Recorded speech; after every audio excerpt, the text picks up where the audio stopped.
Hello students, welcome to excellence education. तो आज मैं आप लोगों के लिए सॉल्व करने जा रहा हूँ chapter number 6 distribution of partners, practical problem number 11। तो स्टूडेंट्स, अभी तक हम लोगों ने जितने भी प्रॉब्लम सॉल्व किए हैं उसमें या तो एक पार्टनर इंसॉल्वेंट हो रहा था या तो दो पार्टनर इंसॉल्वेंट हो रहे थे, बट इस क्वेश्चन में सारे के सारे पार्टनर्स इंसॉल्वेंट होने जा रहे हैं। तो अगर सारे के सारे पार्टनर इंसॉल्वेंट हो जाएंगे तो आप लोग समझ सकते हो कि हमारे पास इतना कैश अवेलेबल नहीं रहेगा जिसका यूज़ करके हम लोग थर्ड पार्टी लायबिलिटी को पे कर पाएँ। तो जो भी हमारी अनपेड लायबिलिटी रह जाएगी उसके लिए हम लोग अलग से अकाउंट क्रिएट करने वाले हैं और जो भी अमाउंट बचा रह जाएगा उसे हम लोग डेफिसिएंसी अकाउंट में ट्रांसफ़र करने वाले हैं। तो चलिए हम लोग प्रॉब्लम को स्टार्ट करते हैं। जैसे ही मैं इस प्रॉब्लम को कम्प्लीटली सॉल्व करूँगा आप लोग को अच्छी तरह से समझ में आ जाएगा। तो चलिए हम लोग स्टार्ट करते हैं। तो यहाँ पे दिया गया है, following is the balance sheet as on 31 March 2019 of a firm having 3 equal partners. तो यहाँ पे जो भी पार्टनर्स हैं उनके बीच में जो प्रॉफिट शेयरिंग रेशियो दिया गया है 1:1:1 है। तीनों ही पार्टनर्स इक्वली प्रॉफिट को शेयर कर रहे हैं। तो यहाँ पे बैलेंस शीट में आपको दिया गया है machinery, furniture, stock, cash at bank, profit and loss account जो कि एक्यूमुलेटेड लॉस है। तो इसको हम लोग पार्टनर्स में डिस्ट्रीब्यूट कर देंगे। यहाँ पे कैपिटल दिया गया है प्रीति, प्रिया, प्राची, ट्रेड क्रेडिटर्स दिया गया है और यहाँ पे आप लोग देख सकते हो लोन दिया गया है और उसके आगे दिया गया ब्रैकेट में सिक्योर्ड बाय मशीनरी। तो यहाँ पे जब हम लोग ने लोन लिया था तो उसके अगेंस्ट में हमने क्या किया था, मशीनरी को सिक्योर कर दिया था। मतलब कि अगर हम लोग उस लोन को पे नहीं कर पाते तो हमें क्या करना होगा, हमें उस मशीनरी को बेच के उस लोन का पैसा पे करना होगा। ओके, तो चलिए हम लोग इसको मैं आप लोग को जब सॉल्व करूंगा तो आपको अच्छी तरह से इसका जो भी कैलकुलेशन है समझ में आ जाएगा। तो चलिए हम लोग सबसे पहले जो भी एंट्रीज है उसको कर लेते हैं। ओके, तो हम लोग यहाँ पे एसेट्स को रियलाइजेशन अकाउंट में ट्रांसफर कर लेते हैं। तो उसकी एंट्री हो जाएगी यहाँ पे to sundry assets,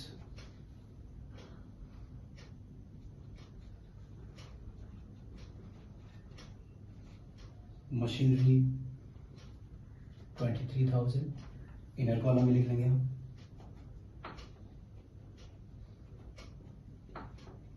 furniture 16,000, stock 47,000। Okay, तो इतना एसेट्स हमें रियलाइजेशन अकाउंट में ट्रांसफर कर लेना था। अब हम इसकी टोटलिंग कर लेते हैं। ये हो जाएगा 0 0 0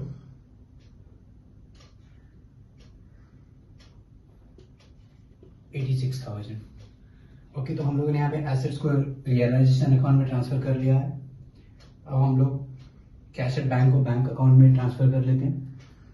तो यहाँ पे बैंक अकाउंट में हम लोग लिखेंगे to balance brought down amount is 10,000,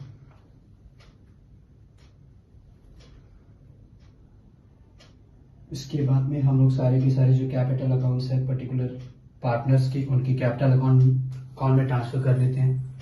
तो यहाँ पे सारे के सारे जो कैपिटल है वो लायबिलिटी साइड में दी गई है, तो हम लोग उसे डायरेक्टली पार्टनर्स कैपिटल अकाउंट की क्रेडिट साइड में लिख लेंगे by balance brought down Preeti 40,000, Priya 35,000, Prachi 25,000। Okay, यहाँ पे हम लोग लायबिलिटीज को रियलाइजेशन अकाउंट में ट्रांसफर नहीं करने वाले हैं बिकॉज यहाँ पे जो भी लायबिलिटीज है उसका हम लोग ने अलग से अकाउंट क्रिएट किया है। तो हम लोग सारी की सारी लायबिलिटीज को उनके पर्टिकुलर अकाउंट्स में ट्रांसफर कर देते हैं। तो यहाँ पे ट्रेड क्रेडिटर्स आपको दिया गया है 50,000, इसे हम लोग लिख लेंगे बाय बैलेंस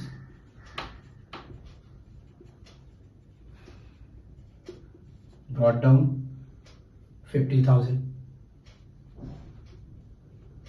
आप लोग को पता होगा मैं यहाँ पे इसे क्रेडिट साइड में क्यों लिख रहा हूँ, बिकॉज लायबिलिटी जो भी रहती है उसको हम ट्रांसफर करते हैं तो उसे हम क्रेडिट साइड में लिखते हैं। इसके लिए मैंने यहाँ पे लिखा by balance brought down. Okay, अब मैं लोन को भी ट्रांसफर कर लेता हूँ। तो यहाँ पे लोन अकाउंट में मैं लिखूंगा बाय बैलेंस ब्रॉट डाउन 30,000। तो हमने सारे के सारे एसेट्स लायबिलिटीज को ट्रांसफर कर लिया। अब यहाँ पे बचा हुआ है प्रॉफिट एंड लॉस अकाउंट जो कि है हमारा एक्यूमुलेटेड लॉस और ये है टोटल 84,000 जो कि तीनों पार्टनर्स में इक्वली डिवाइड होने वाला है। इसको हम लोग सिंपली 3 से डिवाइड कर देते हैं, जो भी अमाउंट आएगा तीनों पार्टनर्स में इक्वली डिस्ट्रीब्यूट हो जाएगा। तो इसका आ जाएगा 28,000। तो हम लोग इसे लिख लेंगे यहाँ पे 2 profit and loss account 28,000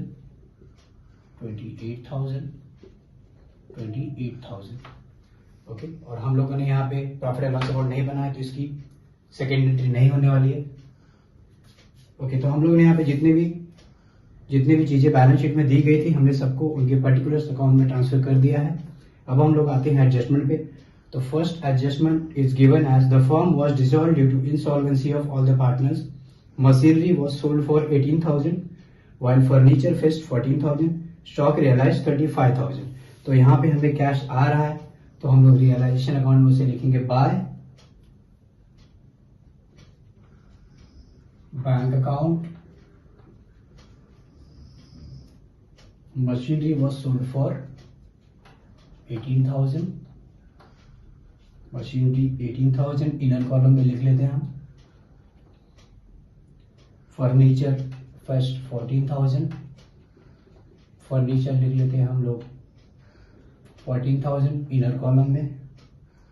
stock realised 35,000, इसका हम लोग टोटल कर देते हैं। तो ये हो जाएगा 0 0 0 7 67,000 हो जाएगा ये। ओके, और हम लोगों ने बैंक अकाउंट बनाया हुआ तो उसका सेकेंड इफेक्ट हमें बैंक अकाउंट में देना होगा। तो यहाँ पे हमने बाय बैक लिखा है तो बैंक अकाउंट में हम लोग लिखेंगे 2 रियलाइजेशन अकाउंट टोटल 67,000।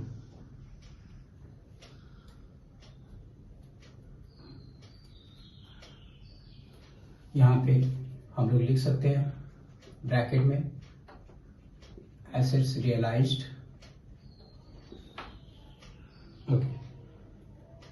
ओके, तो next adjustment is realisation expenses amounted to 2,000। तो यहाँ पे जो भी रियलाइजेशन एक्सपेंसेस है वो 2,000 यहाँ पे दिया गया है। तो रियलाइजेशन एक्सपेंसेस को हम लोग रियलाइजेशन अकाउंट के डेबिट साइड में लिखेंगे। तो यहाँ से हमारा पैसा जाने वाला है तो यहाँ पे हम लोग लिखेंगे 2 bank account directly to outer column 2,000। Okay, और बैंक अकाउंट में हम सेकेंड इफेक्ट दे देंगे इसका। तो यहाँ पे हम लोग लिखेंगे बैंक अकाउंट में बाय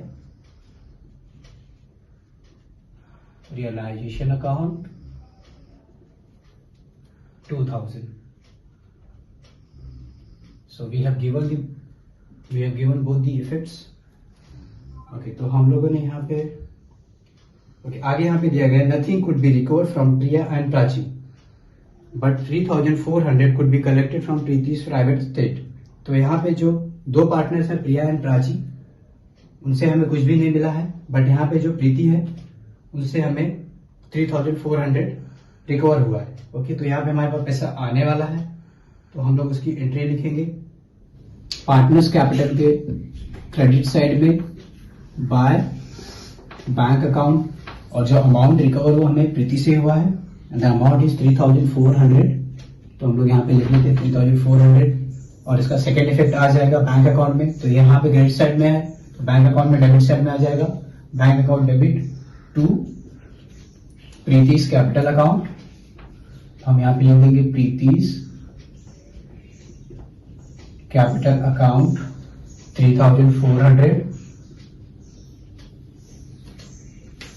ओके स्टूडेंट्स, तो हम लोगों ने यहाँ पे जितने भी एडजस्टमेंट दिए गए थे सारे के सारे एडजस्टमेंट को हमने कंप्लीट कर दिया है। अब हम आते हैं इस क्वेश्चन के सबसे इंपॉर्टेंट पार्ट पे जो कि है पेमेंट ऑफ लायबिलिटीज। ओके, तो यहाँ पे आप लोग देख सकते हैं कि क्वेश्चन के स्टार्ट में ही दिया गया था कि जो भी यहाँ पे लोन अमाउंट था वो सिक्योर था मशीनरी से, यानी कि हमने मशीनरी को रियलाइज किया है 18,000। टोटल हमारा जो लोन अमाउंट है वो 30,000 है। तो लोन अमाउंट 30,000 और इसको हम लोगों ने 18,000 से पे कर दिया है, यानी कि अब हमारा कितना लोन अमाउंट बच गया है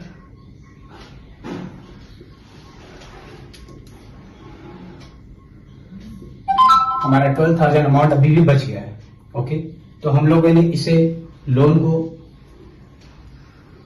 मशीनरी के अकाउंट से पे किया है, तो इसका एंट्री आ जाएगा loan account debit to bank account. तो हम लोग इसकी एंट्री कर लेते हैं। लोन अकाउंट में हम लोग लिखेंगे loan account to bank account, amount is 18,000 और इसका सेकेंड इफेक्ट हम बैंक अकाउंट में दे देंगे बाय लोन अकाउंट 18,000। ओके, तो हमने जो हमारा सिक्योर्ड लोन था उसको हमने पे कर दिया 18,000 से। अभी भी हमारे पास लोन 12,000 का बचा हुआ है। तो अब हम लोग यहाँ पे देख लेते हैं कि अब हमारे पास कितना कैश अवेलेबल है। तो यहाँ पे हम लोग कैश अकाउंट का बैलेंसिंग कर लेते हैं। तो टोटल यहाँ पे डेबिट साइड में है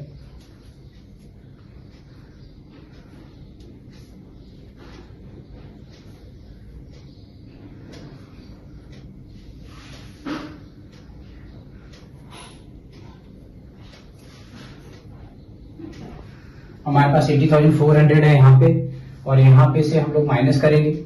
तो यहाँ पे 18,000 प्लस 2,000 ये माइनस हो जाएगा, तो 20,000 माइनस कर देंगे तो हमारे पास अभी भी 60,400 कैश बचा हुआ है।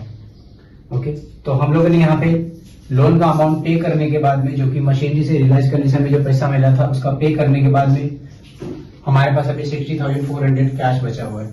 और इस जो बचे हुए कैश का यूज हम लोग लायबिलिटी को पे करने के लिए करने वाले हैं। तो हमारे पास अभी लायबिलिटी बचा हुआ है ट्रेड क्रेडिटर्स का, वो है 50,000, और लोन अमाउंट में भी हमारे पास अभी भी 12,000 बचा हुआ है, जो कि स्टिल अनपेड है, उसे भी हमें पे करना पड़ेगा जो भी कैश है उसमें से। तो स्टूडेंट्स यहाँ पे हम लोग ऑल पार्टनर्स इंस्टॉलमेंट में जो भी कैश बचता है उसका यूज हम लोग लायबिलिटीज को पे करने के लिए करते हैं। बट यहाँ पे लायबिलिटीज हम लोग उनके रेशियो के हिसाब से पे करेंगे, यानी कि जो भी लायबिलिटी दिया रहेगा उससे हम लोग रेशियो निकालेंगे, और जिस भी प्रोपोर्शन में वो आएगा उस प्रोपोर्शन में हम लोग इसे पे करेंगे। तो यहाँ पे हम लोग इसका रेशियो निकाल लेते हैं। तो ये 0 कैंसिल हो जाएगा, यहाँ पे बचेगा हमारा 12:50, और इसे हम और छोटा कर सकते हैं, ये हो जाएगा 6:25। तो अब ये लायबिलिटी हमारा पे होने वाला है इस रेशियो में। तो 12,000 हमारा लोन है, 50,000 हमारा क्रेडिटर्स है। तो लोन हम पहले कैलकुलेट कर लेते हैं। तो हमारे पास टोटल कैश है 60,400,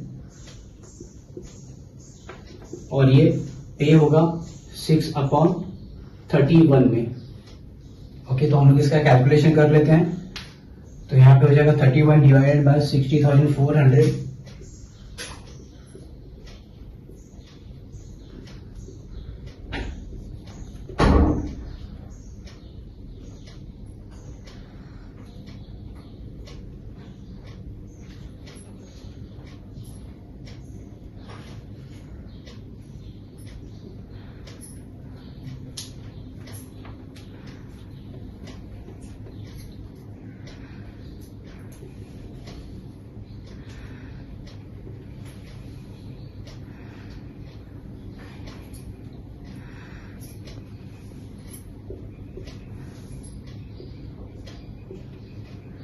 यहाँ पे अगर 4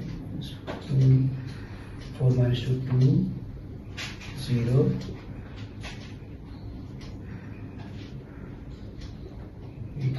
8 2, यहाँ पे बचा 1 पॉइंट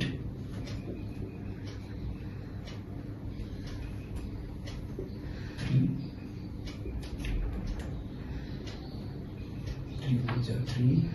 9 83 7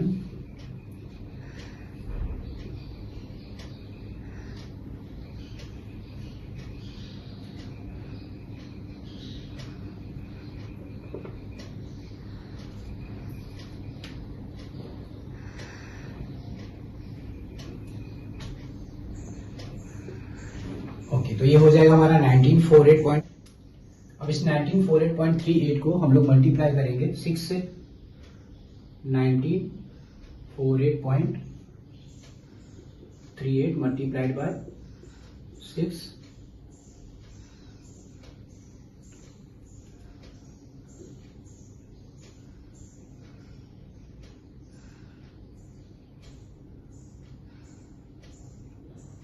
5,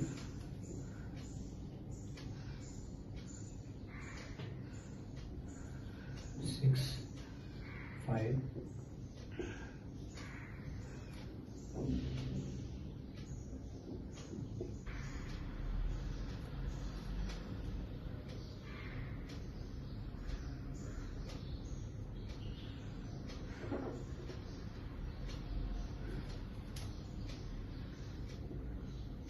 ओके। तो ये आ जाएगा यहाँ पे 11690।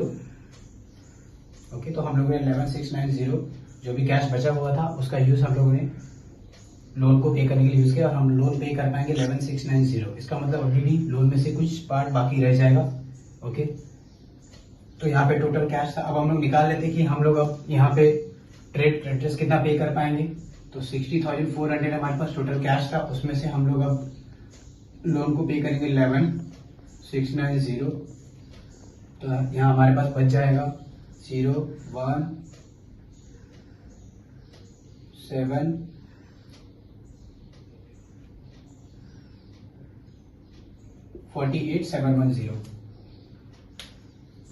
तो 48,710 का यूज हम लोग ट्रेड क्रेडिटर्स को पे करने के लिए करेंगे। तो स्टूडेंट्स, होप आप लोग को ये समझ में आ गया होगा जैसे कैसे मैंने ये कैलकुलेशन किया हुआ है। ओके, तो यहाँ पे हम लोग अब 11690 पे करने वाले लोन अमाउंट का, तो हम लोग इसको लिखेंगे यहाँ पे से हमारे पास से पैसा जाने वाला है, तो हम लोग लिखेंगे यहाँ पे बाय लोन अकाउंट 11690, और इसका सेकेंड इफेक्ट आ जाएगा लोन अकाउंट में। तो लोन अकाउंट में हम लोग लिखेंगे बाय टू बैंक अकाउंट 11690।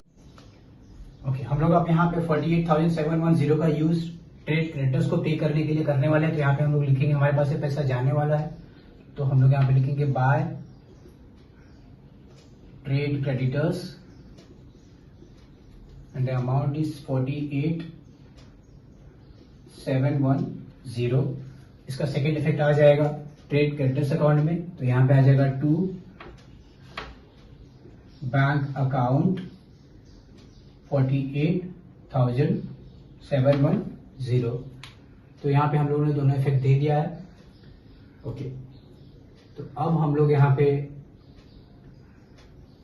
पे जो भी लायबिलिटीज रह गई है जो कि अनपेड अमाउंट है, क्योंकि अभी भी हम लोगों ने यहाँ पे हमारे पास 12,000 था लोन, और हम लोगों ने अभी तक टोटल हमारे पास टोटल 30,000 था। हम लोगों ने इसमें से सिर्फ 18,000 प्लस 11690 ही पे कर पाए, तो अभी भी कुछ अनपेड अमाउंट बाकी रह गया। तो हम लोग निकाल लेते हो कि अनपेड अमाउंट कितना होगा। तो यहाँ पे आ जाएगा हमारा टोटल जो बाकी था वो 12,000 था। तो 12,000 में से हमने 11690 पे कर दिया है। तो अभी भी यहाँ पे कितनी डेफिशिएंसी रह गई है, यहाँ पे डेफिशिएंसी रह गया है 013।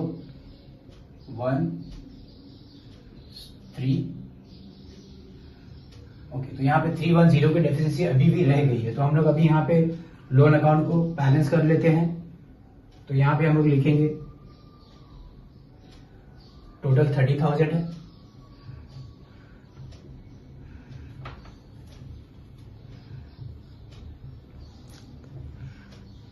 उसमें से हम लोग ने इतना पे कर दिया है। हमारे पास अभी डेफिशिएंसी रह गई है, इसको हम लोग लिखेंगे टू डेफिशिएंसी अकाउंट। जो भी डेफिशिएंसी रहेगी उसे हम लोग डेफिशिएंसी अकाउंट में ट्रांसफर करेंगे। तो यहाँ पे हम लोग लिखेंगे टू डेफिशिएंसी अकाउंट। डेफिशिएंसी रह गई थी हमारी 310 की। अब इसे हम लोग डेफिशिएंसी अकाउंट में ट्रांसफर करेंगे। तो यहाँ पे 2 है, तो डेफिशिएंसी अकाउंट में हम लोग लिखेंगे bye loan account 310। Okay, similarly हम लोग ट्रेड क्रेडिटर्स के लिए भी यही कर देंगे। तो ट्रेड क्रेडिटर्स का टोटल 50,000 था। ओके, तो 50,000 को हम लोग दोनों साइड लिख लेते हैं। अब यहाँ पे हम लोगों ने 48,710 को पे कर दिया, तो हम लोग अब यहाँ पे डेफिशिएंसी निकाल लेते हैं। तो यहाँ पे हम लोग लिखेंगे टू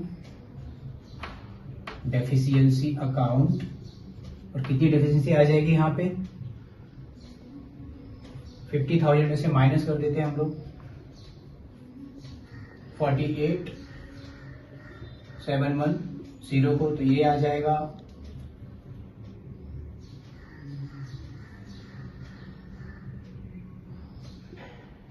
1290।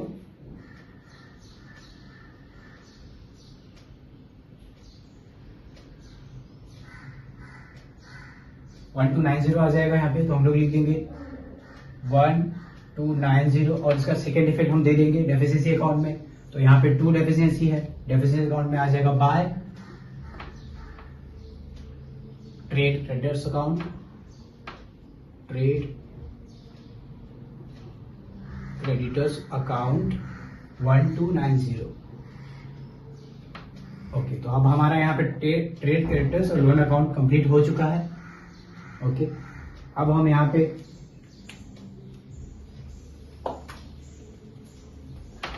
रियलाइजेशन अकाउंट को भी बैलेंसिंग कर लेते हैं। तो रियलाइजेशन अकाउंट डेबिट साइड 88,000, यहाँ पे डेबिट साइड ज्यादा है, हम लोग इसको दोनों साइड लिख लेंगे 88,000 माइनस करेंगे, यहाँ पे हमारा लॉस आने वाला है, तो हम लोग यहाँ पे लिख देंगे bye partners capital account, bracket में लिख सकते हैं हम लॉस ऑन रियलाइजेशन। अब हम देखते हैं कि हमारा लॉस कितना आ रहा है। तो यहाँ पे 88,000 है, 67,000 है, 88 में से 67,000 माइनस करेंगे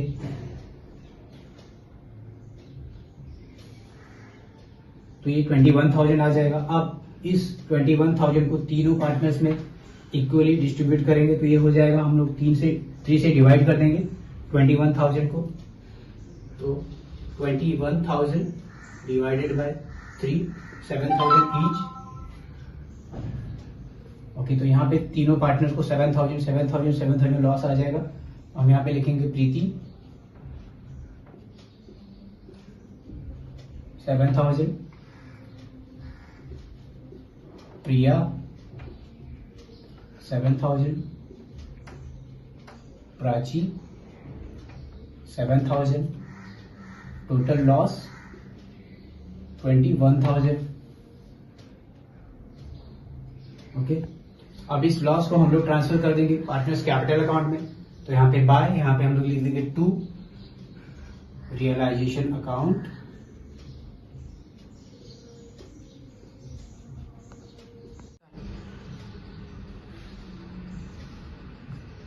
ओके, तो यहाँ पे प्रीति का लॉस है 7,000, प्रिया 7,000, प्राची। अब हम क्या करेंगे, अब हम पार्टनर्स कैपिटल अकाउंट का भी बैलेंसिंग कर लेते हैं। तो यहाँ पे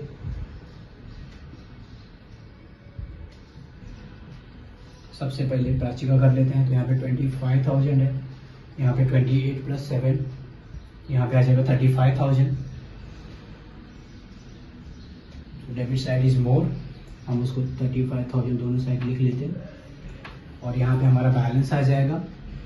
पार्टनर्स कैपिटल अकाउंट का भी जो भी डेफिशिएंसी बचेगा उसे भी हम लोग डेफिशिएंसी अकाउंट में ट्रांसफर करेंगे। तो यहाँ पे आ जाएगा बाय डेफिशिएंसी अकाउंट, कितना डेफिशिएंसी आ जाएगा 35, 25, 10,000। ओके, तो हम लोग यहाँ पे लिख दिए हैं कैपिटल अकाउंट में बाय डेफिशिएंसी अकाउंट, प्राची का डेफिशिएंसी है 10,000, इसे हम लोग डेफिशिएंसी अकाउंट में ट्रांसफर कर देंगे। तो यहाँ पे बाय है, तो डेफिशिएंसी अकाउंट में हम लोग लिखेंगे to प्राचीज capital account,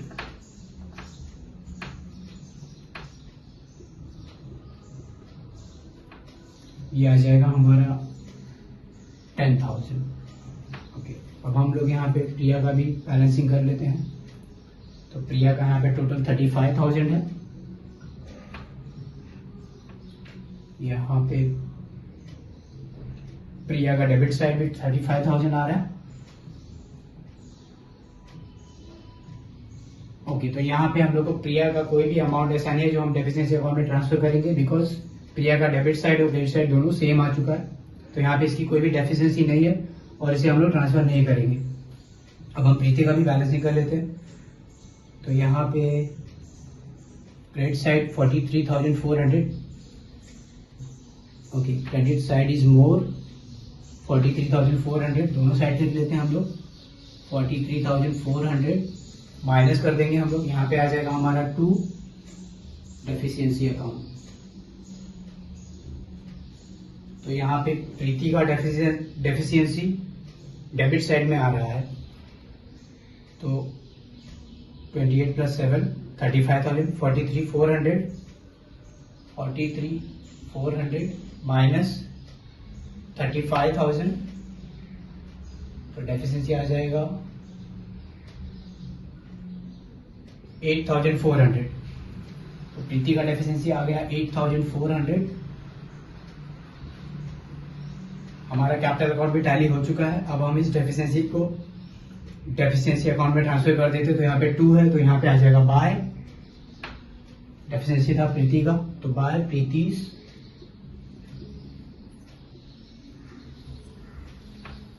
capital account 8,400।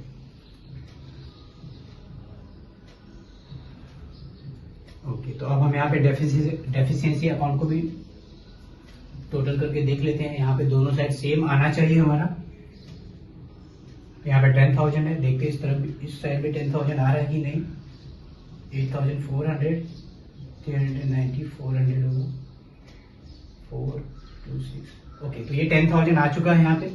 तो हमारा ये डेफिशिएंसी अकाउंट टैली हो चुका है। अब हम कैश अकाउंट को देख लेते हैं, बैंक अकाउंट को। ये भी ऑटोमेटिकली टैली हो जाना चाहिए। तो देखते हैं हम 10,000, 6,700, 3,400, यहाँ पे आ जाएगा हमारा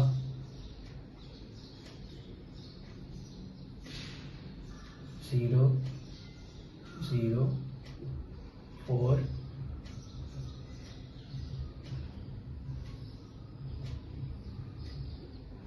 80,400, 0, 0,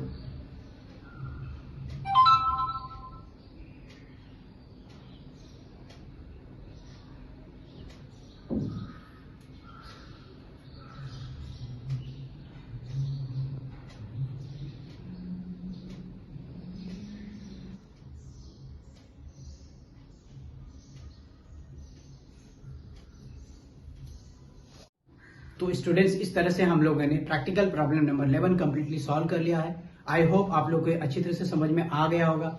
अगर आप लोग को ये समझ में नहीं आया है तो 1-2 बार वीडियो को फिर से देखिए और प्रैक्टिस करिए। आप लोग को ये डेफिनेटली समझ में आ जाएगा और मैं इस तरह से आप लोग के लिए कंटिन्यू वीडियो लाता रहूंगा।